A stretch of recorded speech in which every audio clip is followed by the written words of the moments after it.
Si j'avais su comment appliquer ce conseil japonais plus tôt, j'aurais été beaucoup plus bienveillant avec moi-même, même dans les moments les plus difficiles de ma vie. Il y a quelques jours, je me promenais près de chez moi et tous les lilas étaient en fleurs. Mais j'ai remarqué une chose, c'est que toutes les fleurs n'étaient pas ouvertes de la même manière.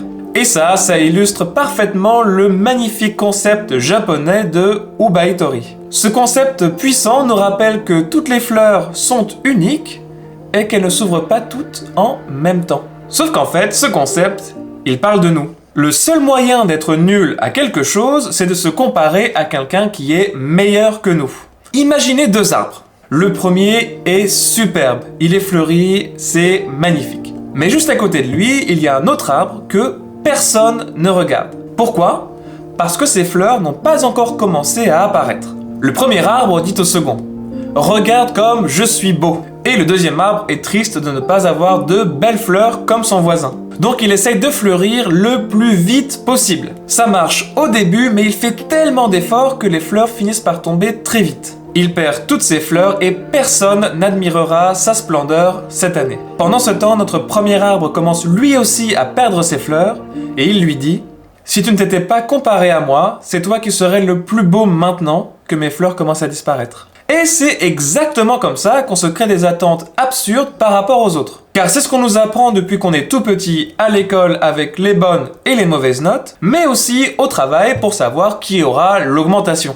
Donc plutôt que de suivre notre propre route, on se plie aux attentes des autres et ça nous détruit. Et pour ça, c'est très simple, il suffit de regarder les chiffres sur le travail en France. Imaginez, pour l'Institut de la veille sanitaire en France, 480 000 Français seraient en souffrance psychique au travail. Roosevelt nous le rappelle, la comparaison est un voleur de joie. Or, plutôt que de se comparer et d'essayer de plaire aux autres à tout prix, essayons plutôt de s'inspirer d'eux. Pourquoi ? Parce que ça nous tire vers le haut. Rappelez-vous notre histoire de l'arbre de tout à l'heure. Notre arbre sans fleurs aurait été patient et son heure aurait fini par venir. Ah oui, et n'oubliez pas de vous abonner et de mettre un pouce bleu. Maintenant, pour la seconde étape, pensez à quelqu'un qui vous inspire. Moi, je vais choisir Bruce Lee parce que je pratique les arts martiaux depuis longtemps, à la fois pour ses compétences physiques hors normes, mais aussi pour sa philosophie profonde. Mais si je m'inspire de Bruce Lee, est-ce que ça ne va pas empirer la situation ? Parce que maintenant, c'est moi qui me donne une direction. Or, je n'ai aucune chance de devenir comme Bruce Lee. Pourquoi ? Tout simplement parce que j'ai une vie et un passé différents de Bruce Lee. Le problème, c'est que si on se crée des attentes tout seul qui sont trop élevées, on va aller tout seul dans le mur. Même plus besoin de quelqu'un pour nous mettre la pression. Or, la tendance du développement personnel, c'est la discipline, la volonté de réussir, de se dépasser, voire même parfois l'autoflagellation. En gros, si tu n'y arrives pas, c'est tout simplement parce que tu es nul. C'est cette culture du no pain, no gain avec des figures comme David Goggins par exemple. Alors pour ceux qui ne connaissent pas David Goggins, en gros c'est un ancien Navy Seals qui court des ultramarathons alors qu'il déteste courir et qu'il est blessé. Figure un peu extrême. Mais même dans les arts martiaux dans mon quotidien, si je n'éprouve pas de difficulté et que je ne sors pas de ma zone de confort pendant l'entraînement, c'est que je ne m'entraîne pas assez dur.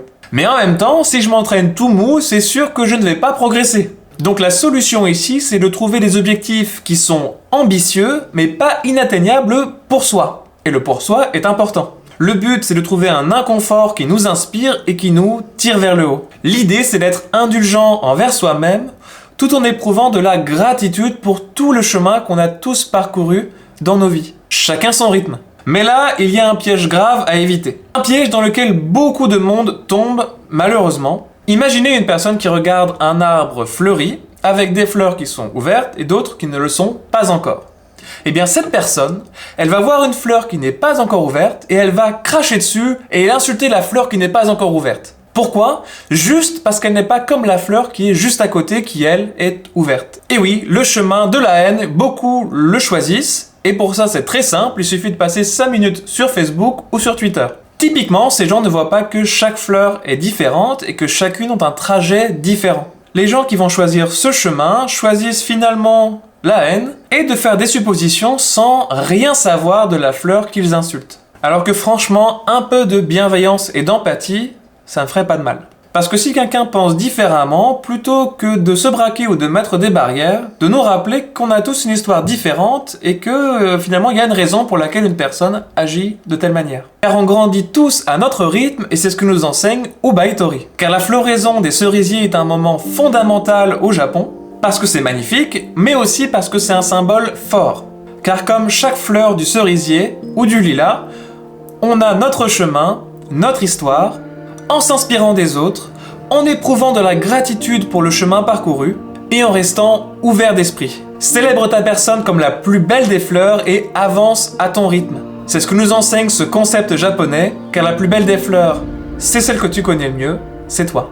Merci beaucoup, n'oubliez pas de vous abonner et de mettre un commentaire et à très bientôt pour une prochaine vidéo.